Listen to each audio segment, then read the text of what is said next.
बच्चों, कल मैं आपको बता रहा था महादेवी वर्मा गीत नंबर 2 है और ये दीपशिखा से लिया गया है। पंथ होने दो अपरिचित, प्राण रहने दो अकेला। पंथ रहने दो अपरिचित, प्राण रहने दो अकेला। यानी जिस मार्ग में चलना है वो मार्ग अपरिचित है, उसके विषय में कोई जानकारी नहीं है और चलने वाला व्यक्ति जो है एक जीव है, अकेला चल रहा है। अब चूंकि महादेवी वर्मा जी के रहस्यवादी कविता है, कल हम आपको बता रहे थे, इसमें रहस्य छिपा हुआ है। इसमें उन्होंने पति को भी समेटा है और ईश्वर को भी, क्योंकि ये जीव जो चलता है ना, ये भगवान के पास परमात्मा का सूक्ष्म अंश जीवात्मा है और ये अकेला ही परमात्मा के पास जाता है। और जब किसी स्त्री का विवाह हो जाता है तो उसका जीवन साथी उसका पति होता है। जब पति उसको परित्याग कर दे तो वो भी पत्नी भी अकेली रह जाती है। ये रहस्य इसमें छिपा। कल मैंने इसका उद्घाटित किया था, आपको बताया था। और आज उसी के आगे जहां तक हुआ था उसके आगे देखें। दूसरी होगी कहानी शून्य में, जिसके मिटेश्वर धूल में कोई निशानी। महादेवी वर्मा जी कहती हैं कि संसार के वो ऐसे दूसरे लोग होंगे जिनके शून्य माने होता है आकाश, कि वो व्यक्ति चिल्लाता रहे और उसकी आवाज को कोई सुनने वाला नहीं है। और जो कार्य करता है वो उसके कार्य याद नहीं किए जाते, उसके निशान मिट जाते हैं। जैसे कोई व्यक्ति पैदल चल रहा है, उसके चिन्ह पग चिन्ह बन गए और उसके बाद कोई हवा का झोंका आया तो फिर धूल भर गई, वो चिन्ह जो है पैरों के निशान मिट जाते। तो वो संसार में ऐसे दूसरे लोग होंगे, मैं उनसे बिल्कुल अलग हूं, ये उनका संदेश है, यही उनका रहस्य है। आज जिस पर प्रलय विस्मित, मैं लगाती चल रही नित मोतियों की हाट और चिनगारियों का एक मेला। आज जिस पर प्रलय विस्मित, प्रलयकालीन स्थिति उत्पन्न हो जाए, लोग परेशान हो जाएं, सोचने लगे, लेकिन मैं घबराने वाली नहीं हूं। मैं लगाती चल रही, मैं आगे निरंतर बढ़ती चली जा रही हूं। और मोतियों की हाट हो, और मोती जो होती है ना, उनकी हाट माने बाजार, उसकी मार्केट बनाऊंगी। और चिनगारियों का एक मेला। चिनगारी किस चीज की? आग की चिनगारी नहीं, विचारों की चिनगारी। विचारों की चिनगारी और मोती रूपी सुंदर स्वच्छ साफ सुथरे विचार, ये सब। हास का मधुदूत भेजो, उपहास करने वाला, हंसी मजाक करने वाला।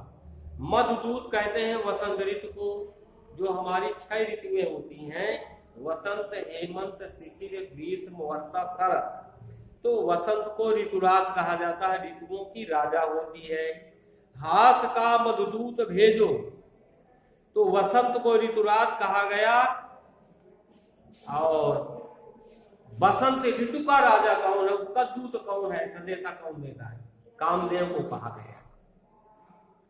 हास का मधुदूत भेजो, रोष की विकी भूभंगिमा पतवार को चाहे सहेजो।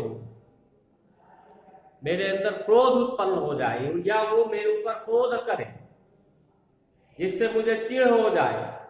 मेरे जीवन में एक प्रकार का पतझड़, तमाम समस्याएं आ जाए, जैसे वृक्ष से पत्ते झड़ जाते हैं, वृक्ष जो है नंगे हो जाते हैं, उनकी डंठल केवल रह जाती है। तो मेरे अंदर, मेरे ऊपर ऐसी समान समस्या आ जाए, आप कुछ भी करें। ले मिलेगा उर अचंचल, ये हृदय जो है ना, उर माने हृदय, चंचल नहीं है, अचंचल है। ये नहीं है कि आज यहाँ कल वहां।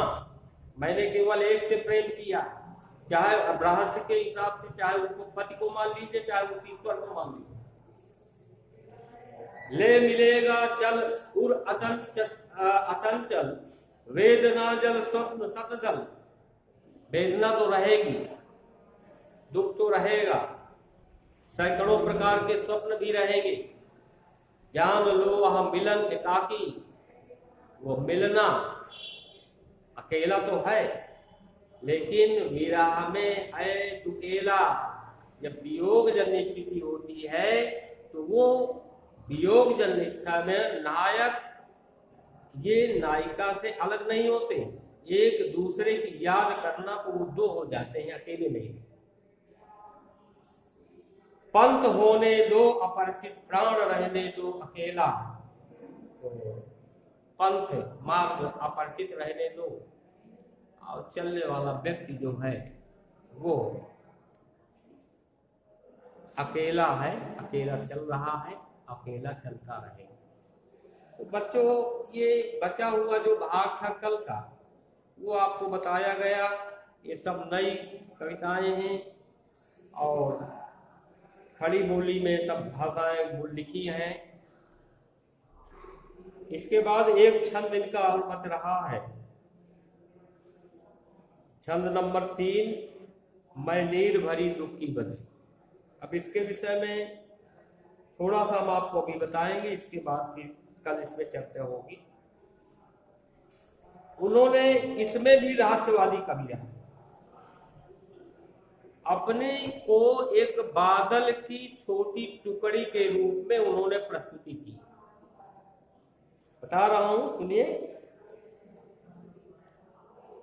मैं नीर भरी दुख की बदली, मैं नीर भरी दुख की बदली, विस्तृत नभ का कोई कोना, मेरा न कभी अपना होना। परिचय इतना इतिहास यही, उमड़ी कल थी मिट आज चली। परिचय इतना इतिहास यही, उमड़ी कल थी मिट आज चली। मैं नीर भरी दुख की बदली। ये इस गीत में है। कल हम इसकी प्रस्तुति देंगे आपको, नए वीडियो के साथ फिर मिलेंगे। तब तक के लिए धन्यवाद।